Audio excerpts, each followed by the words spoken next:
Now, Nicholas, like you said, we're not saying that we're doing well. We are actually underperforming. So which issues of education do you think we need to address specifically and head on? I think if we want to summarize it, we could say we sort of need a back to basics approach.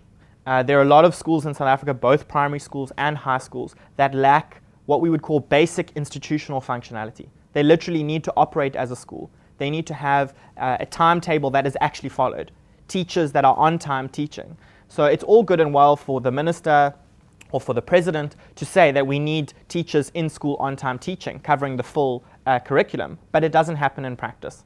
So we don't have accountability structures in place that ensure that teachers are in school on time teaching, but we also don't have the capacitation structures in place such that a teacher, for example, that doesn't have the content knowledge to teach mathematics, and we know that that is the case. We have huge amounts of teachers in our system that just don't have the content knowledge that they need to teach the subject that they're teaching. They don't have meaningful learning opportunities to raise their own skills so that they can actually impart to students the knowledge, skills, and values that they need to succeed in school. Right. Now, Nicholas, we're not all economists, and often we're faced with statistics that show just how crappy South Africa is. We suck at education, we suck at service delivery, and we're presented with facts. How, as South Africans, can we discern which facts are credible and which aren't? Do you have a tool that we could use or a mindset that perhaps we need to adopt? So I think in education, we always motivate for critical thinking. So we need to be, I mean, if you look at these results and you applied even the smallest modicum of critical thinking, you're going to be asking, how is it possible that Zambia has a better ranking math and science education system than Israel? Israel is one of the tech hubs of the world in maths and science. It has the highest number of patents per capita in the world, and it's behind Zambia. How does Tunisia outperform Japan? Japan is one of the leading maths and science countries in the world on legitimate assessments. So if you read through these assessments, how does Mali outperform Brazil? I mean, these are absolutely outlandish. They are crazy, these rankings, absolute nonsense. So if any critical person read this, they would realize that these rankings are false. Just because Singapore and Finland perform at the top and South Africa performs at the bottom, people think it must be true. But I think a little bit of close scrutiny. So that would be the one thing that I would say, is that if people actually look critically and ask themselves the questions, do we really think that South African education is worse than these failed states? And then look to academics who are actually doing research in the area. Sometimes you have commentators speaking about issues which they actually don't know about. That's not the people that we should be listening to.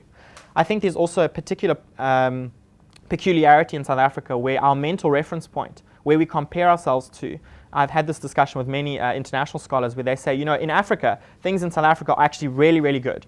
Whether you're talking about the rule of law and order, the sophistication of the financial economy, the rights of sexual minorities, all sorts of things, South Africa performs really well. Why are you so negative about the country?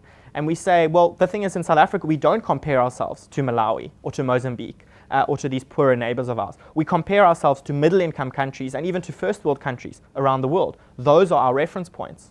And I think that's something which we need to bear in mind in South Africa, is that for, say, 80% of the population and 80% of the country are operating at a very lower middle income, potentially low income economy, and you have this top 20% of South Africa, almost like a dualistic system, that's operating as a first world country.